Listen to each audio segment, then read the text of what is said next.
Hey guys, today I am going to be reading Sandy Lane's Chapter 1. This is going to be a series on here. I'm going to be reading Sandy Lane Stables Dream Pony Chapter 1 today. So here we go. Chapter 1. No riding today. Well, we could play a game of cards, Rosie Edwards suggested, looking up from the pony magazine she had been idly skimming through. Boring, her friend Jess Adams answered. When will it ever stop raining? She hunched closer to Rosie and peered through the tack room window. Outside, the rain teemed down relentlessly. Maybe it'll clear up this afternoon, said Rosie. Jess gazed doubtfully at the darkening sky. The two friends had mucked out endless stalls, filled mountains of hay nets, and groomed the Sandy Lane ponies so they could almost see their faces in their coats.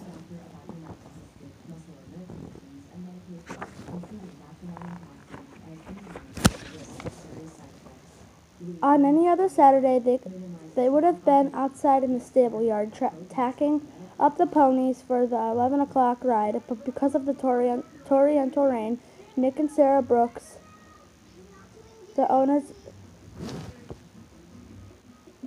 of Sandy Lane, had called it off. Last Saturday's mid-morning ride had been rained out too, and Nick had canceled the midweek lessons because of the flu.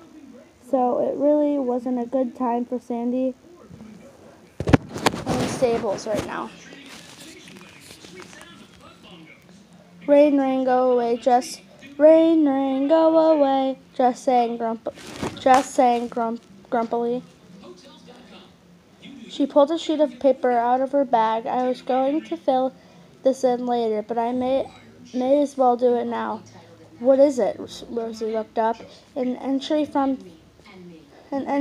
for the Win a Dream Pony competition. I picked it up from the mall when I was buying school shoes with my mom. Jess smiled and showed it to Rosie. What are my chances of winning? She laughed.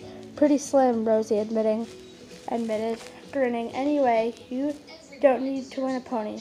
No.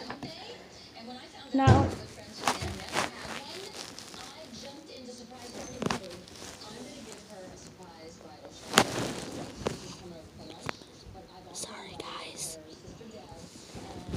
You right? What you doing, Ivy? I'm reading this book.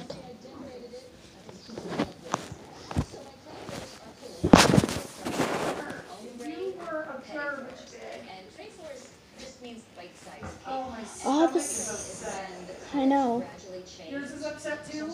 Did I kill all of us with breakfast this morning?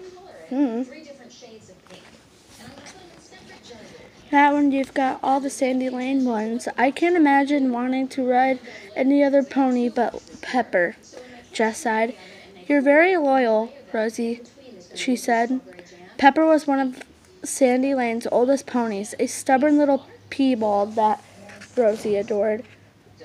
Of course, the Sandy Lane horses are great, but it's not the same as having one of your very own. Well, it's good enough for me, Rosie answered firmly.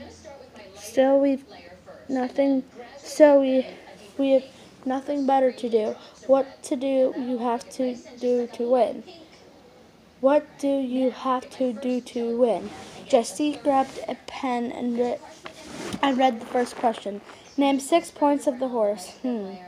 Tendons, pastern, fetlocks. She stopped and chewed her pen thoughtfully. Withers, croak, hocks.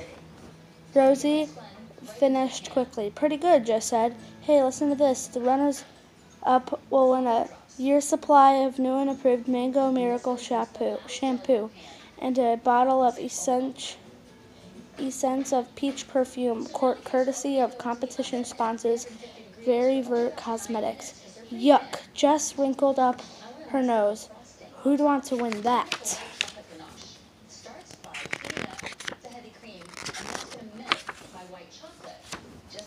Natural ingredients. Rosie glanced down the page, reading bits aloud. A carrying company.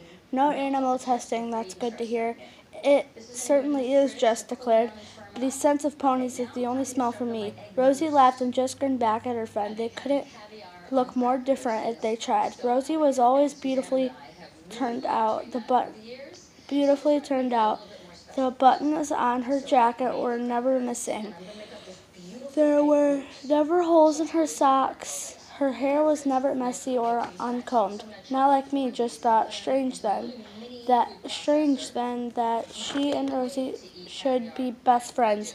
But there was one thing they shared with a passion: a love of horses and ponies in all shapes and sizes.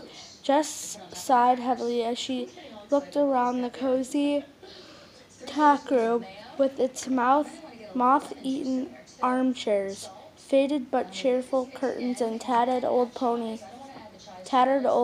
magazines. This was where all the regular Sandy Lane riders congregated. Rosie and Jess, of course, and their friends Charlie and Tom, Alex and his sister Kate, and more recently Izzy Patterson. Only Jess and Rosie were crazy enough to hang around Sandy Lane on a day like today. Indeed, Rosie was only...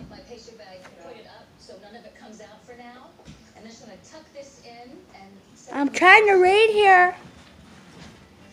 So sorry. Gonna go grab my cakes. Beautiful.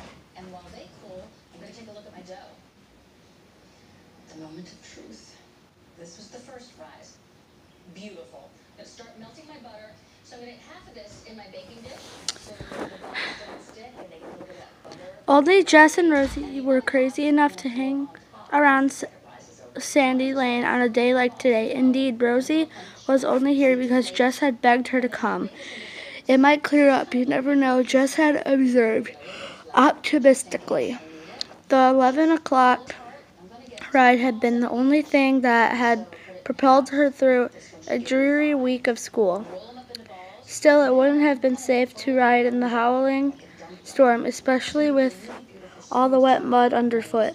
Jessie and Rosie worked their way through the competition questions.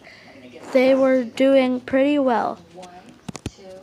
Oh no, I knew there would have to be a catch, Jess groaned. The dreaded tiebreaker. Why do they always put them at the bottom? Rosie leaned over Jess's shoulder and read out the opening words. My dream pony would be... Come on, Jess, she said. You can finish that in less than 20 words. My dream pony would be... Jess repeated the words and paused. She knew her family would never be able to afford a pony.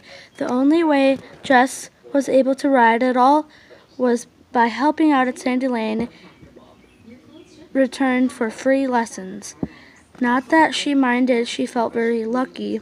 My dream pony would be the one I could ride when I was awake, not just in my dreams. Jess spoke the words as she scribbled them down. Not bad, Rosie smiled. You should send it off. I might just do that, Jess said. And look, it's finally stopped raining.